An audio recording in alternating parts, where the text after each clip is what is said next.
Masika with a hit song there, Mwema. And, well, she's in the studio today as our person of interest. And, well, Masi, let's go straight. First of all, tell us, who is Masi Masika? Yeah. Oh, that question. Okay. I'm a child of God. I'm a wife, a mother, basically. And then a musician. A musician? Yes. And how did you get into the gospel industry? Ooh, I found myself there. Yeah. You found yourself? I found myself there. My mom used to sing and shine.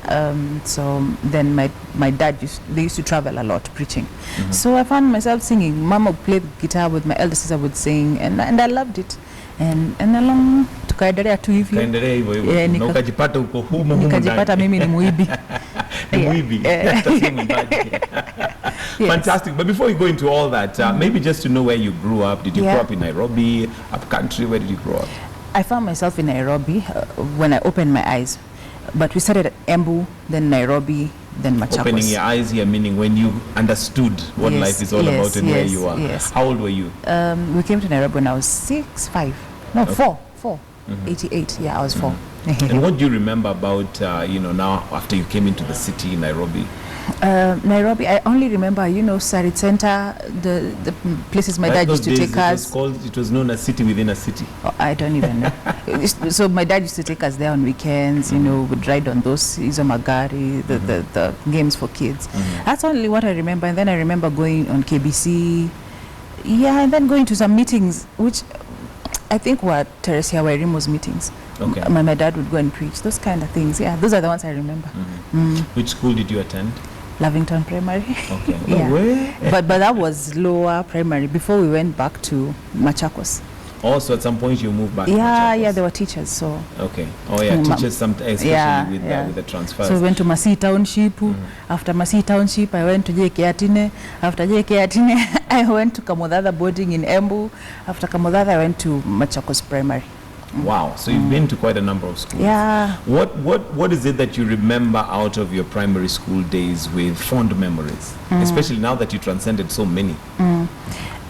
Whoa, okay. I didn't like boarding school. Kamodada. Okay, I love the school. Did you start boarding when you're in high school or primary? Primary, class 5. Even high school was boarding, but I still didn't like it. Opening days like today were the worst days. Yeah, I was telling somebody today, BATA, come on kids, back to school. There used to be that advert. Well, my husband on the other side, he loved going back to school. He wished they would open on Sunday. But anyway. Was home that bad?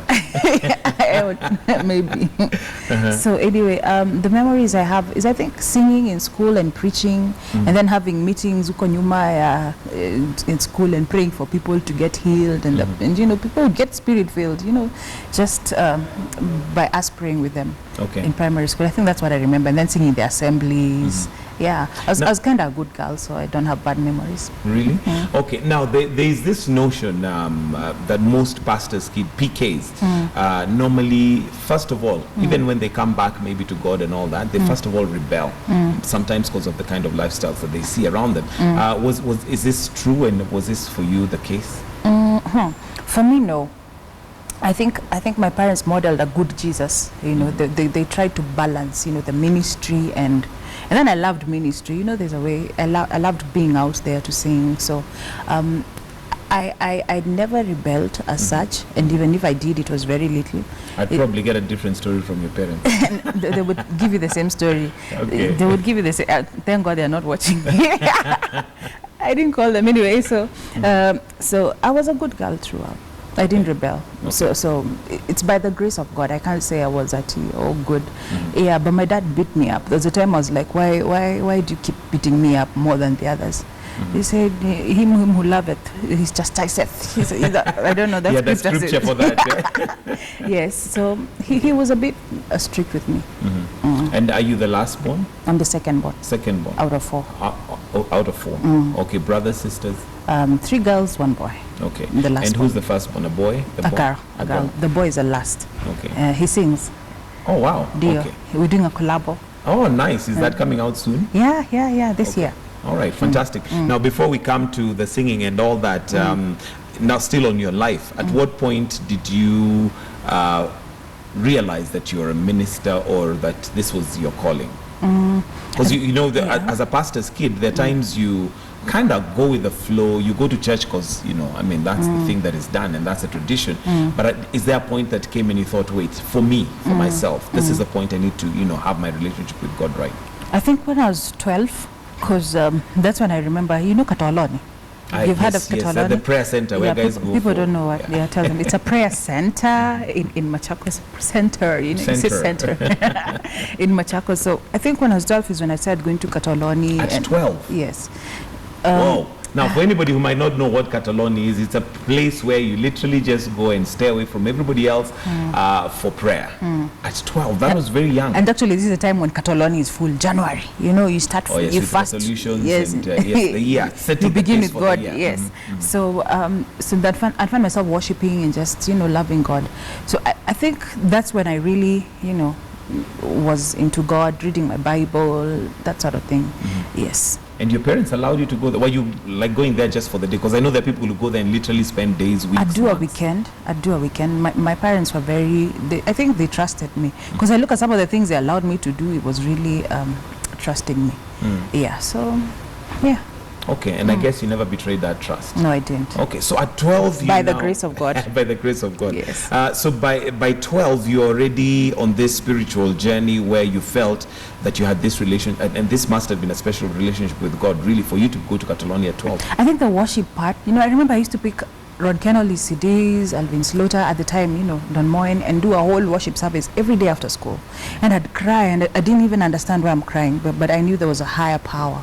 You know, there was a God out there. So that really made me love God more, the experiences that I'd have in worship by myself. I did not understand really.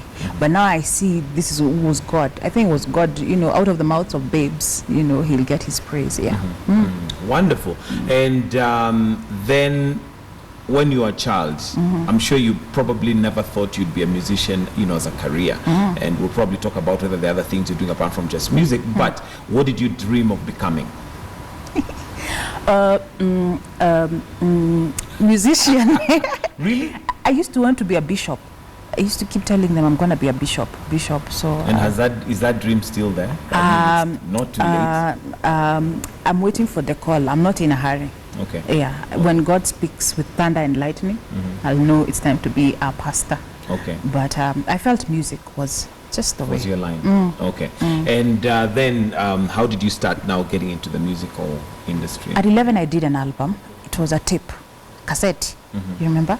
So yeah, that's how I started. Then going on KBC, Kidogo Kidogo. Then high school, I did another tape with Ruben Kigame. And I went on just like that. I loved music.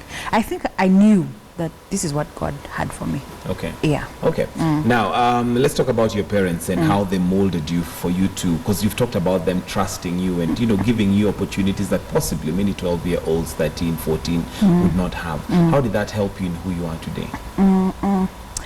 I think it's important for parents to be close to their kids, to even understand what is their calling. A lot of who I am, I think, is because of them and just the Christ that they modeled. You know, not only that, their mentorship. You know, it's important for parents to be there, you know, working with your kids every step of the way. And not only telling them, but practicing what they're preaching. Because I practice what my dad and mom, you know, how they live their life. And so it's really molded a lot of who I am, and I'm grateful. Because I think maybe in another setup, I wouldn't be the same person. Yeah. Okay.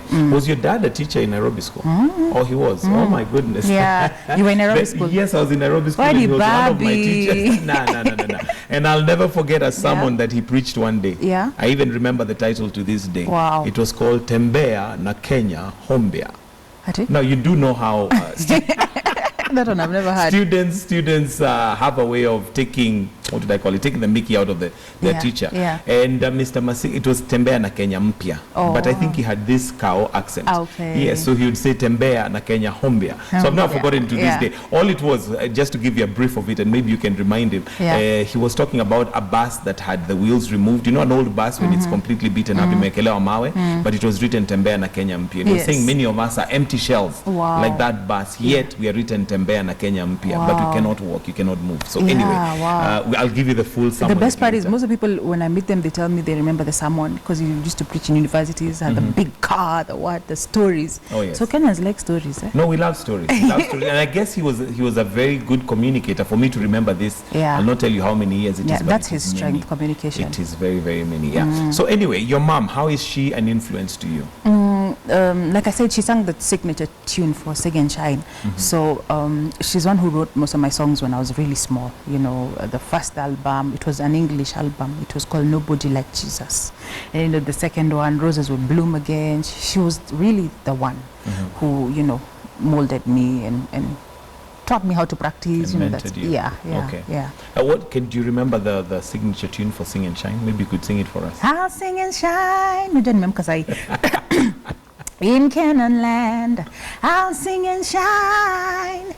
In Canaan land, I'll sing and shine. In Canaan land, I'm on my way. Praise the Lord, I'm on my way. Was it her original composition? I remember the song now. I think it is. I think it is, was. eh? It was. Okay. It was. It was. It was. Whichever. It Okay. is, it was. All right. So you've mentioned you're a mother, you're a wife. How long have you been married? 8 years now. Wow. How many children? Two Two. beautiful. Too beautiful. Okay. Your lessons to other young ladies who'd be aspiring to be married. You know, today, in the day and age we're living in, it's a day that marriage is looked at, you know, with one eye. Yeah. It cannot work. What's your take on it? I think marriage can't work unless there are principles, you know, put in by. And God is the originator of marriage. And so if you do not do what God says in his word as concerns marriage, it won't work.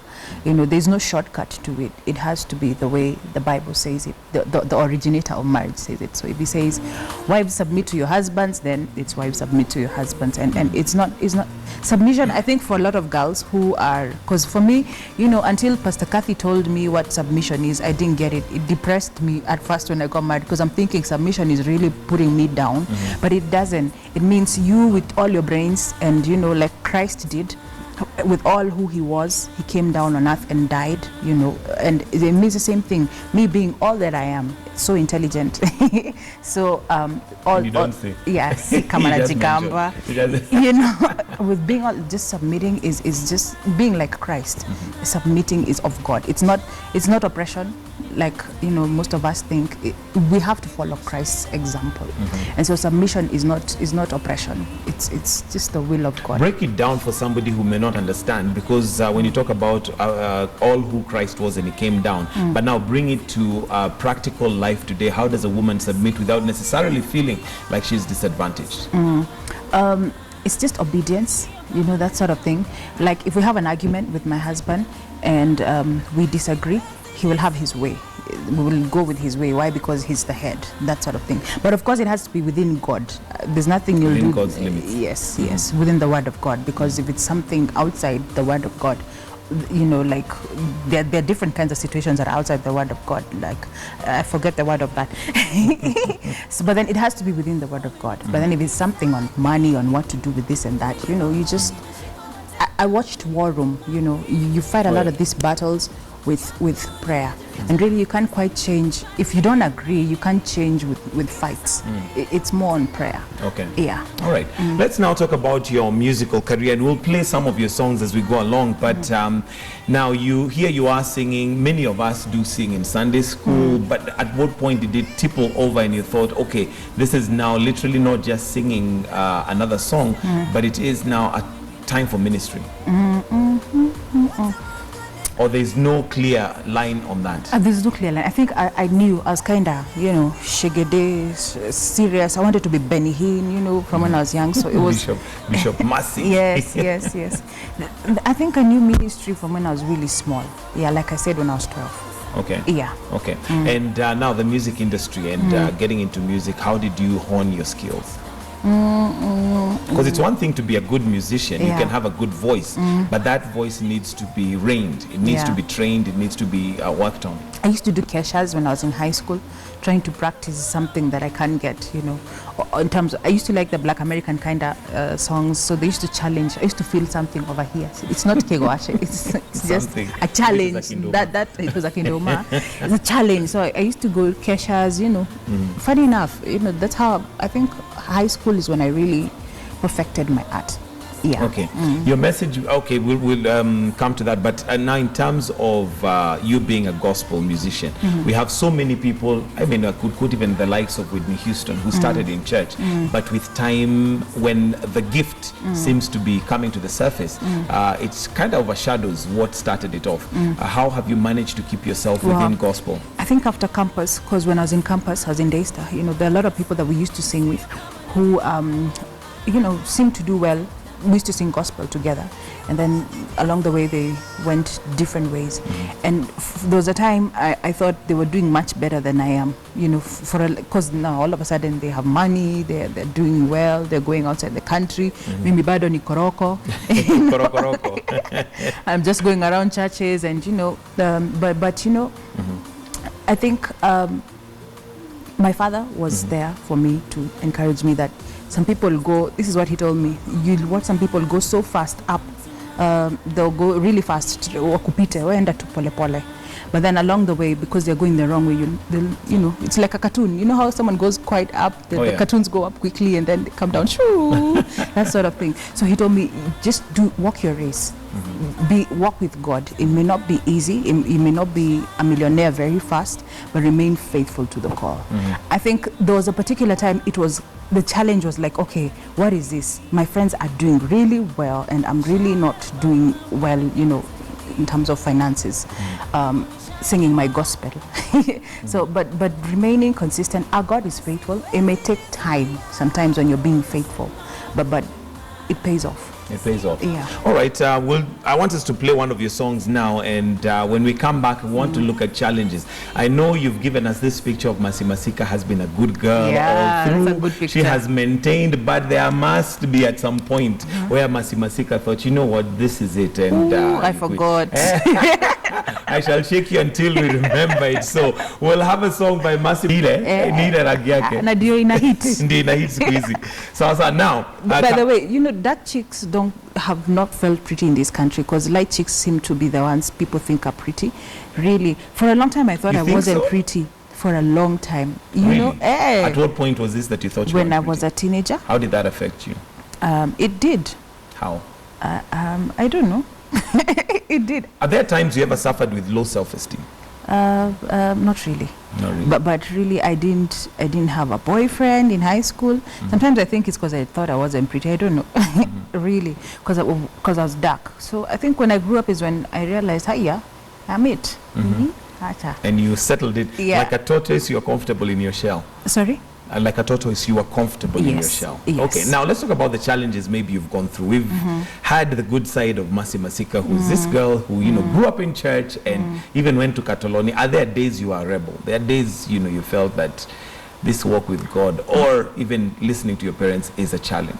I forgot.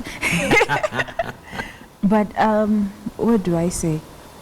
Rebelling for me was when I'm told to do something. I never used to say no. I've never confronted my parents. I've always been a bit the meek who inherit the earth. So I think just being stubborn was what they used to tell me, because I'll never say no, but I won't do exactly. You remind me of a story in the Bible of two brothers who one said, yes, I shall do it, and did not do it. Another one who said he will not do it, then he did it. But anyway, there you go. Yeah, so that's it.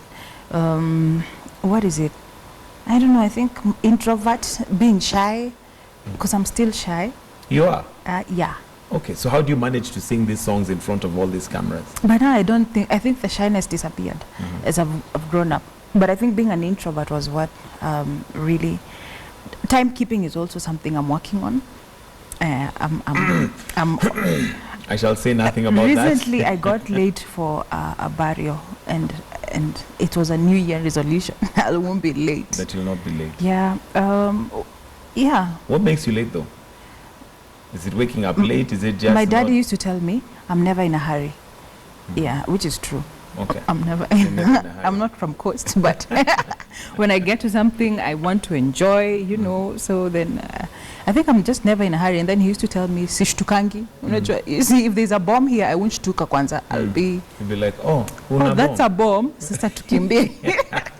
It's not that I'm slow, but I think I'm just not moved easily by, you know. Things. Yeah. Okay. Let's talk about your music. What's its origin? Where does it come from?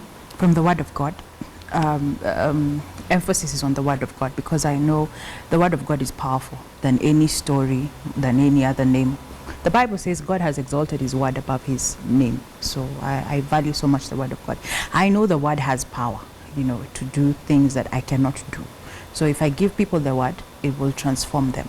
So basically that. Mr. V recently has been writing my songs, which are doing well. I think the fact that working together, God commands a blessing, is really something that's working for me. Okay. And it's true even for other musicians like Daddy Owen with Vanity. You know, when we work together, God commands a blessing. And so, yeah, basically. Okay. And have you always had somebody write your songs, or are there some that you've written? I have written so many songs. Sijalemewa. That's my point. Anyway, but songs like Milele, Jesus is Real, there's a whole album, you know, I did. Amoko Mete, though that one was rearranged. Yeah. Okay. Now, gospel music or music in general as a career, is that all you do? Yes, right now, yes. Okay. Of course, I'm in school. I'm doing ComDev. I know this year I'll be looking into Pokot, working some projects there with my dad. So basically, community development and music. Okay. And there are those who possibly feel they have a gift in singing, but given the industry and the terrain, sometimes there's that fear that it cannot bring bread and pay your bills. How have you managed to overcome that? Just like every industry, I think it takes time for, you know, something to grow. It may not be as fast as when you sell food, you know, as in the money coming back, but of course with time it pays off. Okay. So it's always wise, I tell people, is at first when you're beginning, do something on the side. Fanya some biashara, which I've done, you know, for a long time, some biashara on the side, or a job or something, and then do music. But when you see it's paying off, that's when you can, you know, live and invest, you know, with the music. Okay. Yeah. All right. Let's talk about the gospel industry in Kenya and musicians, gospel musicians. There was a shift about maybe 3-4 years ago where, I mean, we had gospel music literally almost take over the airwaves. Your comments on that? I think it still is. I think it still is. Yeah, and I don't think I lied to myself when I say that. I think even in clubs they play gospel. A lot. You know? Yeah. I don't go to clubs. I was just about to ask you, how did you know How that? did I know? You've been told, eh? I've been told. And then, of course, when you're passing by town, you hear songs being played. And you know that is not secular, it's gospel. So I think it's still the same thing. And I thank God for that. I attribute a lot of that success to some of the people that have labored. I think things like Groove Award have helped, you know, stiffen the competition. Competition is good when it's healthy. So I think things like Groove have helped. People like K Crew, you know, some of the people that have been there for the last more than 10 years. Yeah. Okay. And you've mentioned going to clubs and all that. We've had gospel artists who've been caught in clubs. And of course, the reason is, I mean, we're here to minister. Your take on that? I won't be quick to judge. And I won't be... it's not a safe place. It's not a good place, you know, because I saw some, you know, where entries are beer, 2 beers, you know, entry to the club. Well, sometimes, you know, you're thinking you're going to minister to people. And also myself, I found myself in places whereby, you know, it's an end of year party and I've been called to sing and, you know, everybody is drinking, you know, that sort of thing. But what do I say? I think you need God's leading to do that. Different people have different calls, but I wouldn't easily run into that, not unless God really speaks to me. Okay. Yeah. How should a gospel artist carry themselves? Because this has been one of the things that has been very controversial. When you look at the singer versus the lifestyle, should there be a correlation between the two? You know, I think gospel is about Jesus. And so our example is Jesus. So if you're singing gospel, if you are gospel, then you ought to be like Jesus. You know, Jesus was perfect. But of course, Are you saying we should be perfect? we work towards it. We press towards that. And so ushuhuda, you know, I was brought up in hizi kanisa za kiroho. Ushuhuda ni muhimu pia. Uchuge ushuhuda. Ushuhuda. Okay. I think we should just emulate Christ, because you wouldn't find Christ drinking in a club, you know, and you wouldn't find Christ smoking or, you know, speaking this kind of filthy stuff. You know, so I think when you're doing gospel, you should be just like Christ. Yeah. What would your message be to gospel artists? I mean, they vary, and I'm sure they're in it for different reasons. There are those who are there to minister, there are others to entertain, there may be others who may be there for the money. What would your message to them be? I think the wheat and the chaff, you know, are all mixed up together. And my message to a lot of people is, you know, focus on Jesus. Focus on Jesus. We don't want to see you, we want to see Jesus. And so that would be simply it.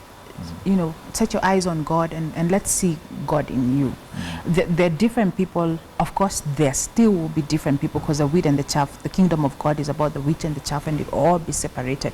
And I think people can tell who is real and who isn't. You can tell quality from not quality. Yes. Okay. All right. Future plans for Masika. What do we expect in the future? We've had quite a number of your hits, from Amokaya Mukomete. Amokomete, that one. To now the current ones that are hits. But what's in the future? What's in the future? Of course, more music. I'm looking into live recording, because I know I'm into worship, that sort of thing. I'll be touring a lot of Nigeria. My sister just got married in Nigeria. Wow. Yeah. So, but I always loved Nigeria. Dio. So I'll be touring a lot this year, and of course releasing a few songs. I'll do a semi-Nigerian Kenyan song with my in-law. Nigerian Kenyan song. Hey, we're looking forward to that one. With my in-law. All right, we've not talked about your husband. Tell us who he is and maybe how he influences your life. David is my strength. He's really been there for me, you know, to encourage me, to challenge me, to encourage me. I feel without his support, I really don't know, you know, if I'd really be, because it can be very lonely when you're doing ministry, because not everybody understands you, not everybody, you know, carries the same vision as you.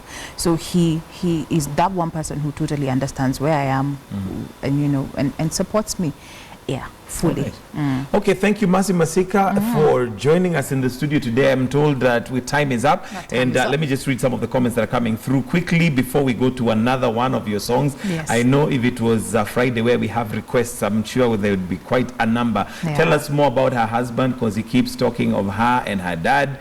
We've mentioned that. Glad we did. Keep talking about my dad. Hey, your dad, yes. Yeah. I think he must be a major influence to you. He must be very proud. You know daddy's girls. You know girls and their dads. I know. I can imagine. Yeah. Her songs are good and they bless me a lot. Congrats to her and God bless them both. So there's quite a number of comments coming through. Sorry, I'm not able to read all of them, because I want us to at least have a little bit more of her music play. And that is none other than Masika.